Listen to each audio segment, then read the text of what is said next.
Hey, what's going on there, YouTube? This is Sling Blade Productions. My name is Alan, and tonight was the first WWE draft in 5 years. Hope you guys enjoyed it. Tonight we are going to discuss the first draft in 5 years and the first brand extension in the same amount of time. To get things started, this was an evening that was built to change the landscape of the WWE forever. Will it live up to the billing? Let's find out. I will start this podcast with my draft predictions. Um, as far as my predictions go, I predicted Dean Ambrose, WWE champion, to go to Raw with AJ Styles, The Miz, the Intercontinental champion, Charlotte, the WWE Women's champion,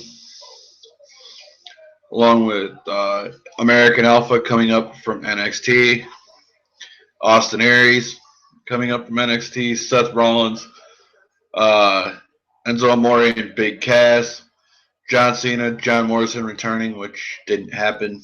You'll find that out later. The Vaudevillains, Shinsuke Nakamura as an NXT promotion, that didn't happen. Same with Austin Aries. Tyler Breeze, Damian Sandow returning, which didn't happen. I don't know why I thought he would. A returning MVP, which didn't happen. The Big Show, which I believe did end up on Raw. You'll find out when I do the actual draft. Becky Lynch, Sin Cara, Goldust, Tamina, a returning Nikki Bella, which didn't happen. Sami Zayn, Kevin Owens, Cesaro, a debuting Kota Ibushi, a debuting Sean Maluda, and a debuting Ho Ho Loon. The reason I said those three names were because of the Cruiserweight Classic and, of course, Stephanie mentioning the Cruiserweight division. My SmackDown predictions were Randy Orton returning Rob Van Dam, Finn Balor on his promotion from NXT.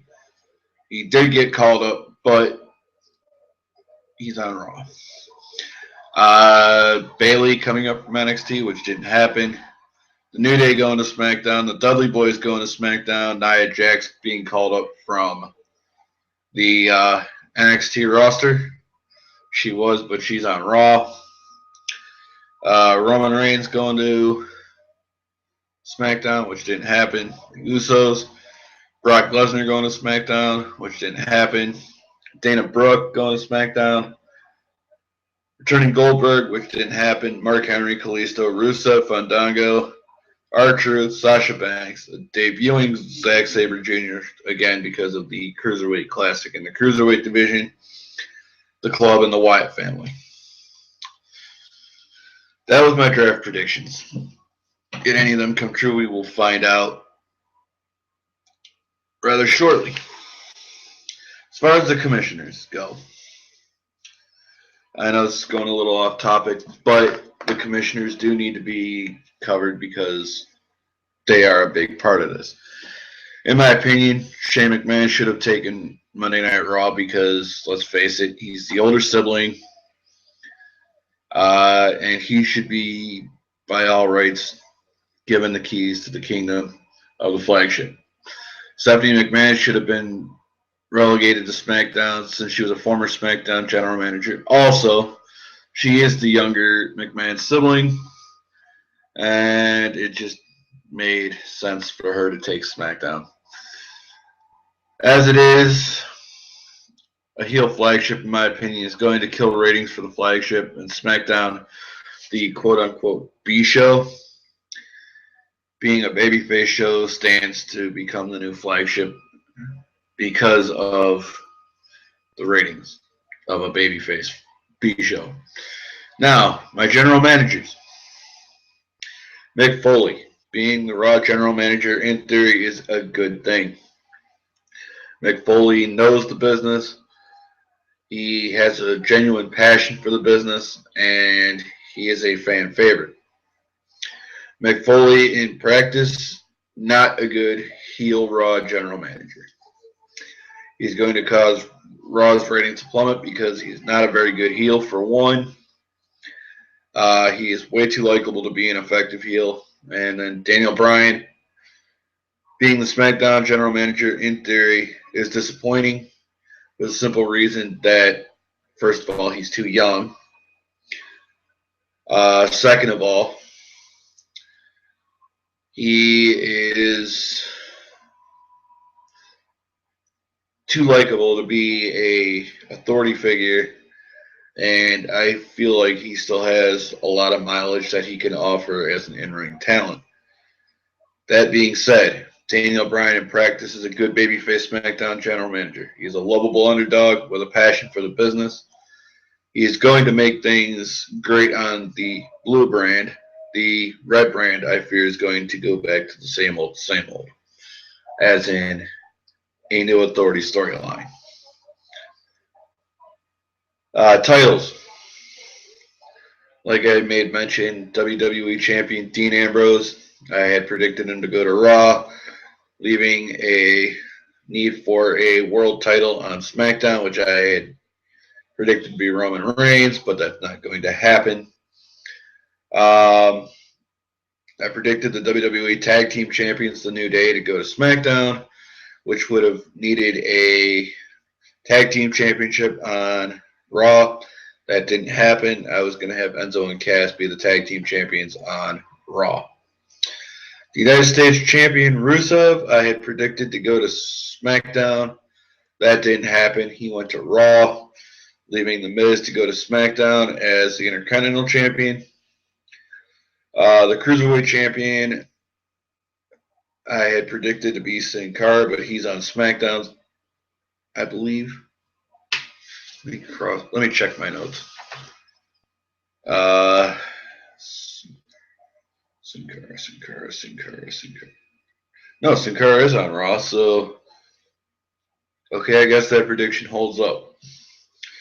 I predicted Kalisto to go to SmackDown, which actually happened, and I was going to predict him to be the new television champion.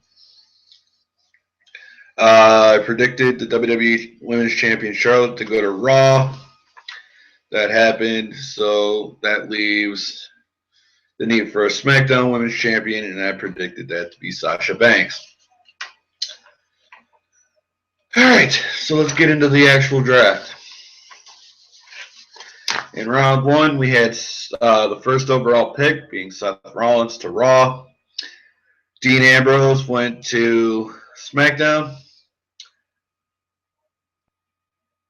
Charlotte to Raw as the women's champion. AJ Styles to SmackDown, with Finn Balor going to Raw as a NXT call-up. Round two started with Raw getting Roman Reigns, John Cena to SmackDown, Brock Lesnar to Raw, Randy Orton to SmackDown, and The New Day going to Raw, the WWE Tag Team Champions. That concluded round two. Round three started with Sami Zayn going to Raw, Bray Wyatt to SmackDown, Sasha Banks to Raw, Becky Lynch to SmackDown, and, of course, the final pick of the round was Chris Jericho. He went to Raw. Round three started out with Rusev and his fiancee Lana going to Raw. The Miz went to SmackDown with his wife Maryse. Kevin Owens to Raw. Baron Corbin to SmackDown, and Enzo Amore and Big Cass, the final pick in the round, going to Raw. Round four had Luke Gallows and Carl Anderson going to Raw, which gave me the oh shit moment of... No, wait. there was an oh shit moment before that. Darren Young submitting The Miz with a cross-faced chicken wing. That was match 2 of the card, and I'll get to the matches here shortly. It was Darren Young and Zack Ryder versus Rusev and The Miz, with Darren Young and Zack Ryder winning. Darren Young scoring the submission. Then we had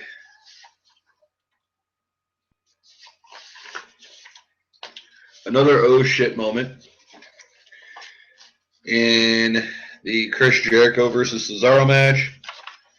It was Cesaro hitting a side Russian leg sweep from the middle rope. And then another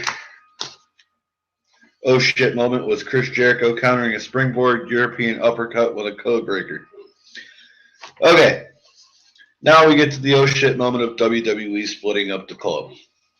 I don't think anybody really expected that to happen. So with that in mind, let's get back to it. In round 5, again, Luke Gallows and Carl Anderson going to Raw. American Alpha getting their call up, which was expected to happen, and going to SmackDown. Big Show going to Raw,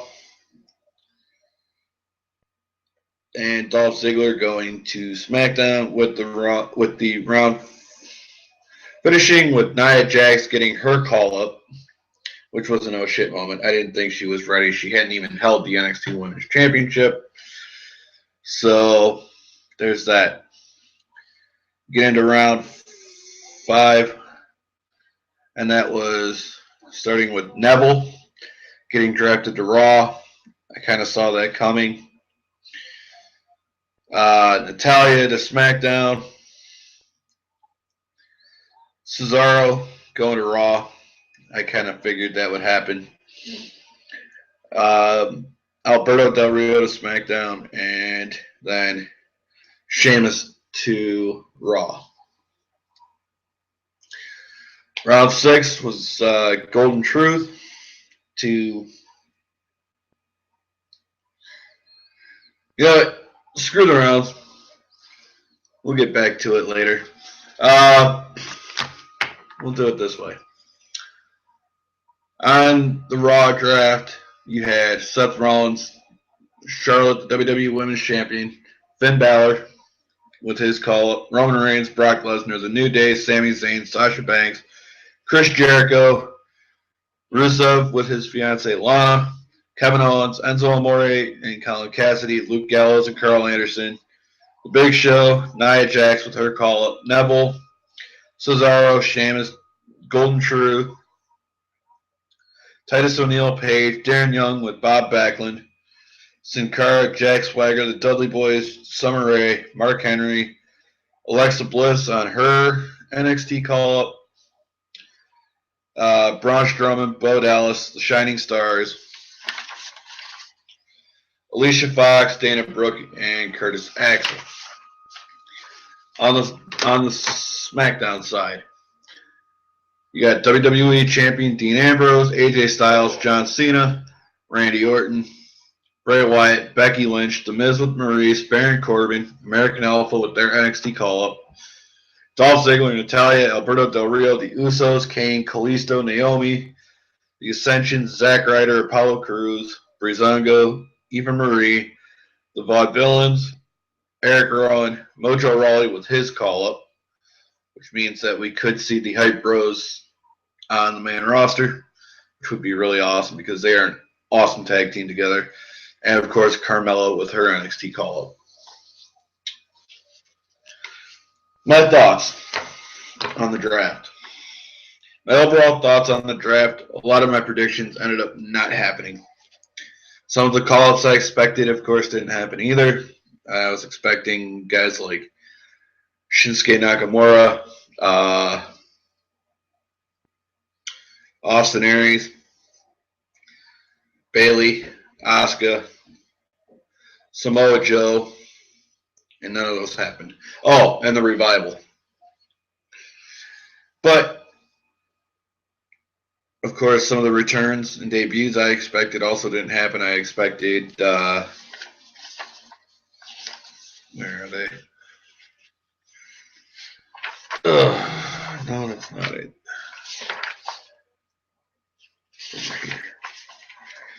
I had expected John Morrison because he'd been rumored. Damien Sandow, MVP, because again he'd been rumored all across the board. Nikki Bella returning from injury. Rob Van Dam returning. And Goldberg returning because of the WWE 2K17 game. As far as the debuts, I was expecting Kota Ibushi, Sean Maluta, Ho Loon, and Zack Sabre Jr., but those didn't happen either. Am I disappointed? Not really. I actually enjoyed the draft. Finn Balor, American Alpha, Nia Jax, Alexa Bliss, Mojo Rawley, and Carmella getting called up is awesome. I love the call-ups. Splitting up the club and the Wyatt family is about time, and overall, I am very happy with the result of the draft. Now, I just hope they don't screw up what they've already done, because let's face it, this is a good start to the new brand extension. Now, let's get to the match card, because the match card was part of the show. The first match was John Cena with Enzo Amore and Big Cass versus Luke Gallows with AJ Styles and Carl Anderson. Your winner, John Cena by pinfall. I gave the match 3 stars because, let's face it, it was not what I expected. The match was interesting, and unfortunately it had to be partially interrupted by commercials. Luke and John put on a good match before their 6-man tag team match at Battleground. And again, this match was just to build up the Battleground pay-per-view, which is this Sunday. Speaking of Battleground, I will be doing a live review, so be looking forward to that. It was underwhelming for what it was. I figured if it had been a regular SmackDown show and not with the draft, it would have been it could have been a great match, especially if it wasn't building up Battleground. Match 2, competitors Darren Young with Bob Backlund and Zack Ryder versus Rusev with Lana and The Miz with Maurice. Your winners, Darren Young with Bob Backlund and Zack Ryder. Darren Young, he picked up the victory for his team with a submission. This match was intriguing.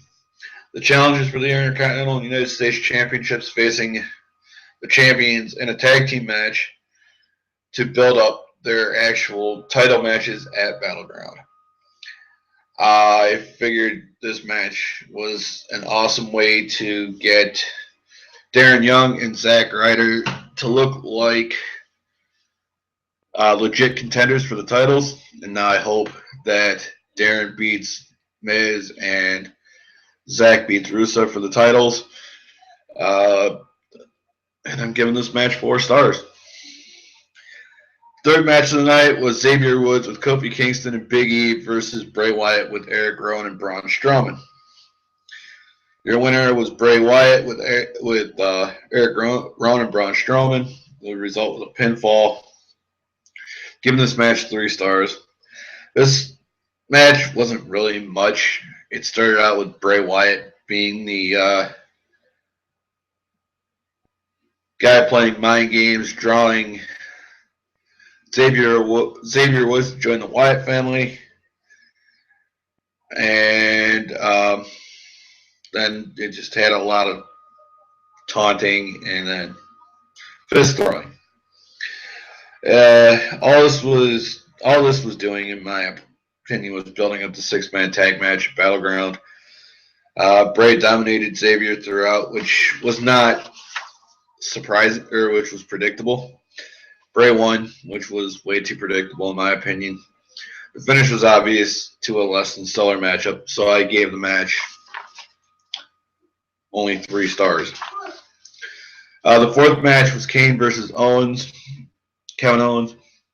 Ended up being that Sami Zayn got involved, and the match never even started, so there was no winner, no rating. Basically, it was a fight that led to a double choke slam. So there you have it. The fifth match, Charlotte and Dana Brooke versus Sasha Banks, and of course, Charlotte and Dana Brooke won, with Charlotte scoring the pin. This match started with a dominating Sasha, but then it just fell apart. This was a decent match considering it was meant to build a tag team match at Battleground, but it was too short, and Sasha not having anyone watch her back was kind of stupid in my opinion. Again, your winner, Charlotte and Sasha Banks. Charlotte picking up the pin, 2 stars. The sixth match was Chris Jericho versus Cesaro, with Chris Jericho winning by pinfall. This match was awesome. It presented 2 oh shit moments, like I made mention earlier, with Cesaro hitting a side Russian leg sweep off the middle rope, which is dangerous, I might add. And if something would have happened, either one or both could have been seriously hurt. The other oh shit moment was the finish, where Chris Jericho countered a springboard European uppercut into a code breaker. And you know what? I have to say I enjoyed the match. I felt it was, excuse me, a great semi-main event. I gave the match 4 stars. And again, this was just filler. But it was, for filler, amazing. Let's see here. The last match of the night was Seth Rollins versus Dean Ambrose, a rematch from Raw for the WWE Championship. The reason this match was scheduled was because of a dusty finish where match ended in a draw, and Stephanie tried to declare Seth Rollins the new champion. This time, the finish was more decisive, with Dean Ambrose winning by pinfall. 5 stars. And I really loved the heat to start the match up. I figured, why not have them brawl to start the match? Seth, of course, looking for an early advantage in his quest to regain the WWE Championship. Seth dominated the matchup, and Dean was forced on the defensive for most of that time. Forced to fight back. Dean tried to steal a couple of freak pinfalls. But in the end, Dean won after countering the Falcon Zero, which is another oh shit moment on my list, into a dirty deeds. That was cool as hell. That was a cool finish. Again, 5-star match in my opinion. Let's get down to the oh shit moments. As I said, Darren Young submitting The Miz with the crossface chicken wing, which he adopted from his life and wrestling coach, Bob Backlund, and that is proving now to be a very rewarding partnership. Cesaro, again, like I said, against Chris Jericho, hitting the side Russian leg sweep from the middle rope. Again, a very dangerous spot that could have led to serious injuries for one, the other, or both. Chris Jericho countering a springboard European uppercut with a code breaker. Again, a very dangerous spot that could have caused serious injury to one, the other, or both. WWE splitting up the club was an oh shit moment. I didn't expect that coming. Nia Jax being called up to the main roster, I didn't see that coming until next year. Dean Ambrose countering the Falcon Zero and Dirty Deeds was a cool as hell spot. So kudos to WWE for coming up with that. The Lucha Dragons being split up, I felt was an oh shit moment. I thought one or both would end up on either show, even though I predicted Sin Cara to go to one show and Kalisto to go to the other. I figured they would swerve us by having both go to the same show together. And Mojo Rawley and Carmella being called up from NXT, I figured they would wait on those two until next year. That in mind, my closing thoughts. Overall, I'm very happy with the way the draft showed up or went down. The matches were less than spectacular, but what do you expect? The show was the start of the brand extension, and Battleground is coming up on Sunday, so they didn't want to have the matches be too spectacular. Only one match really impressed me. It was the main event with Seth Rollins versus Dean Ambrose. You already know that. And that was the best match of the night. There were some oh shit moments, which I ran through. And overall, it's a good start to the brand extension. Having said that, the first pay-per-view of the brand extension is this Sunday. I will be on here live reviewing the show. It'll be the second live stream. I have tomorrow another Cruiserweight Classic review coming. Which, speaking of the Cruiserweight Classic, after the tournament is over and the winner is announced, I will be doing a live recap of the entire tournament from what I saw, giving my thoughts on that. Friday, I will be doing a how I would book Battleground. Saturday, I'll be doing my preview and prediction for the show. That won't be a live stream. Sunday, I will be doing my live review of Battleground. And I got a couple other things in the works. I'm also trying to get some content on my Star Wars theme channel, which is called Darth Vicious. I have a podcast that I did today up already.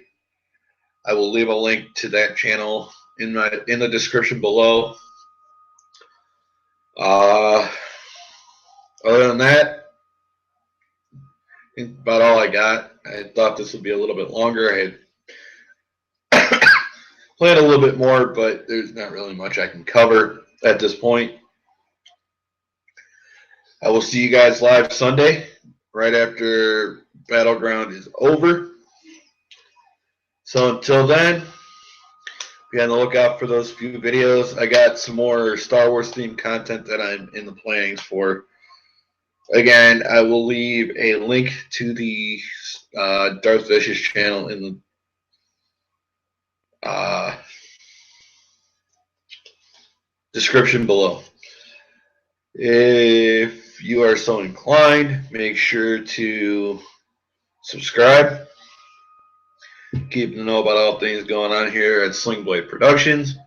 Also, make sure to subscribe to Darth Vicious to make sure to keep in the know all things going on over there. Leave a comment. Please leave your comments civil.